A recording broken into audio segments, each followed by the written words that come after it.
હર હર મહાદેવ, હરિઓમ, જય માતાજી। અત્યારે વાગ્યા છે સવારના 8 અને દેવાનસિંહ પપ્પાને તો હવે રોપ કરવાની જલ્દી છે ને હવે રોપ કરવાનું જેટલું જેમ બને એમ મોડું થતું જાય છે।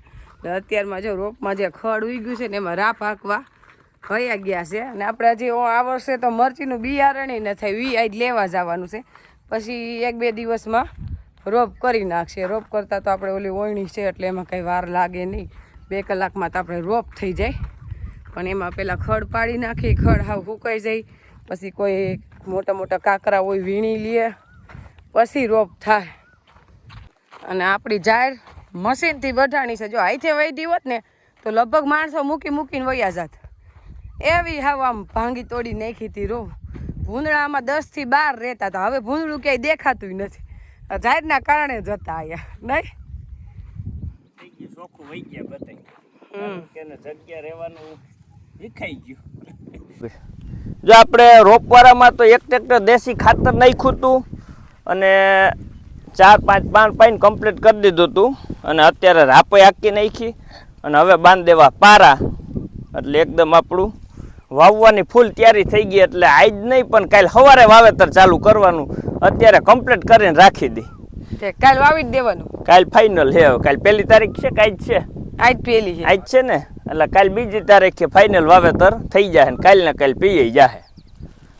એટલે આપણે જો આ રાપ પાકી નાખી ને પારા બાંધી દઈ અને પછી કોઈ કુસો ને કસ્તર ને ડૂસો ને હોય, પાણા ને ક્યાંક હોય ખાતર નાખ્યું ને એટલે એ બધું વીણાઈ જાય, એટલે આપણે ઓયણી આપવામાં એકદમ મજા આવે।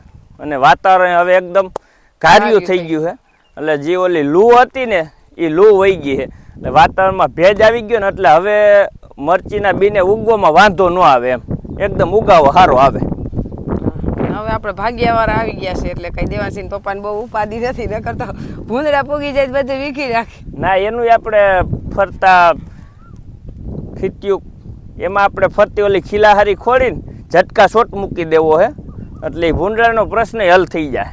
નકર તો એ વળી જો એક દી પોગી જાય ને તો 1-1.5 મહિનાની આપણી મહેનત ફેલ જાય આખી।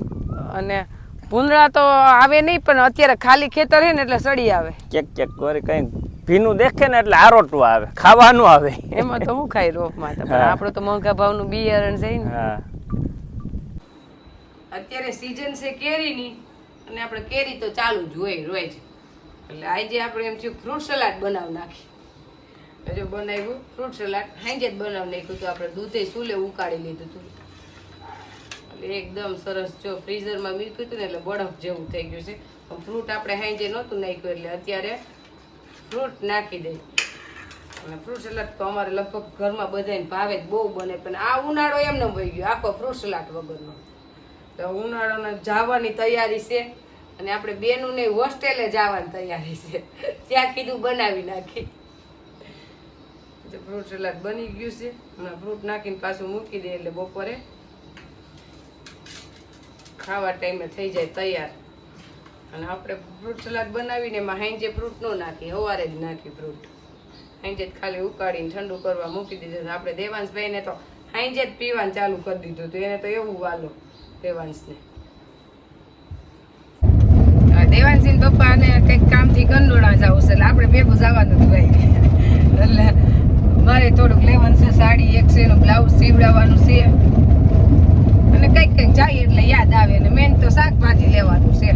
શાકભાજી અત્યારે હે ને ગામડામાં એટલું મોંઘું હોય અને આપણે શાકભાજી કિલોથી 1.5 કિલો લેવાનું હોય, 250 કોઈ દી શાક છે લેવાનું જ ન હોય, બધે 1.5 કિલો જ લેવાનું હોય। અત્યારે આમ જોઈએ તો ગામડામાં મોંઘું એટલે ખોટો ભાવ લે ને, અહીંયા અત્યારે સોમવારે ગુજરી હોય એટલે અહીંયા શાકભાજી બધા વેચવા ખેડૂ હોતા વેચવા આવે અહીંયા, એટલે તમને જે અહીંયા 100 રૂપિયા મળતું હોય ને અહીંયા 60 રૂપિયા મળી જાય અત્યારે, હા સસ્તું શાક હોય, એટલે આપણે શાક જ એટલું બધું શાક અમે ભેગું જ લઈ લઈએ અઠવાડિયાનું। અમે શાક લેવા ક્યારેક તો પેશિયલ શાક લેવા કંડોળા જાય, તોય પોહાય એમ, તોય પોહાય, ગાડી લઈને શાક લેવા જાય તોય પોહાય। અને ગામમાં તો હું બહારથી લેવા જતા હોય વહેલા આખી રાત હેરાન થતા હોય એટલે એના પ્રમાણમાં એને ભાવ લેવો પડે, પણ જેને 250 જોતું હોય ને એને પોહાય, આપણે કિલો જોતું હોય ને એને ન પોહાય, એટલે એની રીતે થતા છે, કારણ કે 2 વાગે જાય ધોરાજી જતા હોય કે ઉપલેટા જતા હોય વરરાજીમાં ક્યાંક કે આખી રાત હેરાન થવું પડે તો એ પ્રમાણની મજૂરી એને મળવી જોઈએ ને. હા પણ આપણે પોહાય નહીં એટલે આપણે કંડોળાથી લઈ લઈને તે અઠવાડિયા શાક આવી જાય. અત્યારે ટાઈમ થયો છે હાઈના 6 અને આપણે 3:30 વાગ્યાનું હાલતું હતું પેકિંગ. આપણે રૂહી દેવાંશીનું હજી હોસ્ટેલે તો ઓલા રવિવારે જવાનું છે પણ આપણે તૈયારી તો અગાઉ કરવી પડે એટલે 3:30 વાગ્યાના એમને હતા બધી તૈયારી કરતા હતા એટલે હવે તો પેકિંગ થઈ જાય છે. એમાં એવું છે હા એમાં કાલે આપણે રૂહીબેનનું સલ્ટી લેવાનું બાકી છે જુનાગઢથી એટલે કાલે વળી જુનાગઢ જાવું વળી પાછા રાજકોટ 2-3 દિવસે અગાઉ જવાનું છે. આપણે બેનું થોડી ખરીદી તો હોય જ એટલે અમે બધા રાજકોટ જવાને લઈને પપ્પા નહીં આવે પણ સુમી બેન ને અમે બધા જાવ રાજકોટ ફરી લેવું નહીં. હા એને જે લેવું હોય એ લઈ દઈ. હા હા બધું થઈ જાય ને આપણે વેકેશનમાં ક્યાંય ગયા ને હવે એ તો બીજી બધી વાત તો ઠીક. હવે મારે વેકેશન કરવા કેદી જવાનું? મારું વેકેશન તો આમને વહી ગયું. એને તો અત્યારથી ભરવાનું છે. આપણે ભાખરવડ કેદી જવું? જાવું છે હે આપણે વેકેશન આમને વહી ગયું વેકેશનમાં જવાનું નહીં પણ હું એ વાત જોતી હતી કે દેવાંશી પપ્પા કે દિવસે સામેથી કે તું વેકેશન કરવા જા. હો ખબર છે નથી જવાની એટલે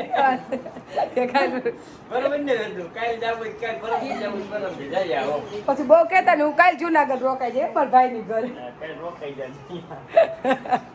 આમાં વેકેશનમાં એવું છે કે આપણે રૂહી દેવાંશી જઈ આવ્યું ને એમાં આપણે રહી ગયું જવાનું નકર જવાઈ જાત. એટલે એ બેનું પહેલાં જઈ આવ્યું હવે પછી એને અહીંયા રહેવું હોય મારે મમ્મી પાસે રહેવું હોય એટલે પ્રશ્ન ઉદ્ભવ્યો પણ આપણે 11 કરી આવશું એટલે જમાશે આપણું. મૂકવું તો નથી જ વેકેશન 11 કરી આવશું કા દેવાસ ભાઈ? એને તો જો એનું દફતરે તૈયાર કરી લીધું ભેગું બધું. ક્યાં ભણવા જવાનું છે તારે? હે કેમાં જઈશ? ગુરુકુળ જઈશ ને ભણવા? બાલ મંદિરે હું નહીં જાઉં કે નિશાળે હે બાલ મંદિર જાય કે નિશાળે જઈશ? અને પેકિંગ આપણે જો આમ નામ ચાલુ છે એટલે હજી કાલે આપણે જવું છે રાજકોટ પણ ત્યાં લગન મને એમ છે આમ નામ રહે. અને એને ખબર કેટલા દી પૂરું થાય કેટલા દી થાય માણસાલ જેવું તો 10-15 દીમાં થઈ જાય પણ હવે આવે તો ને 500 ન થઈ વાજી બે આવ્યા હે તો બીજે રાખી લીધું હોય ને આમાં બધાનું એવું હોય કામ કરતા હોય એને. એટલે થઈ જાય હવે ધીમે ધીમે માણસો આવી જાય ને વાંધો નહીં આવે. એટલે આપણે બીજો રૂમ થઈ ગયો છે એટલે 2 રૂમ કમ્પ્લીટ થઈ ગયા. આપણે એક રૂમ કમ્પ્લીટ થઈ ગયો અને આ બીજો રૂમ કમ્પ્લીટ થઈ ગયો.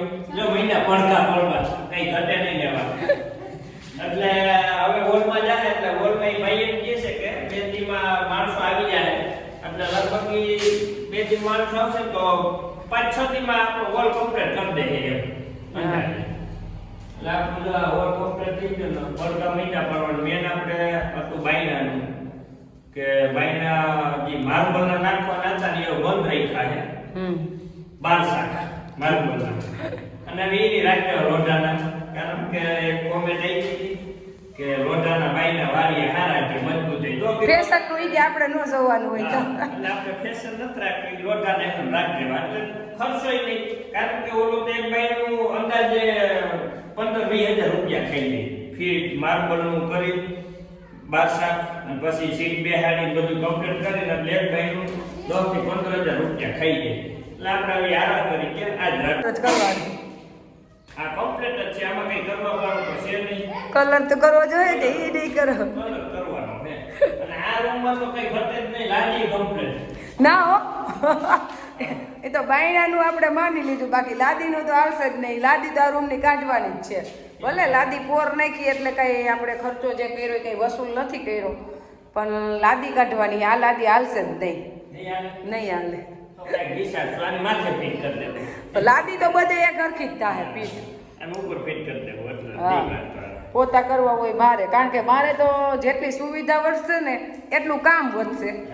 એક તો ઘરે 2 રૂમ હતા એમાં ઉપર પાછી એવડી સગવડ થઈ ગઈ એ કામ વધ્યું પછી અહીંયા વાડીએ બનશે એટલે વાડીનું વધશે 2-3 દિવસ તો કચરા પોતા કરવા પડે ને, રોજ ન કરી તો કાંઈ નહીં. એટલે લાદી એક સરખી હોય ને તો ગમે આપને એમ.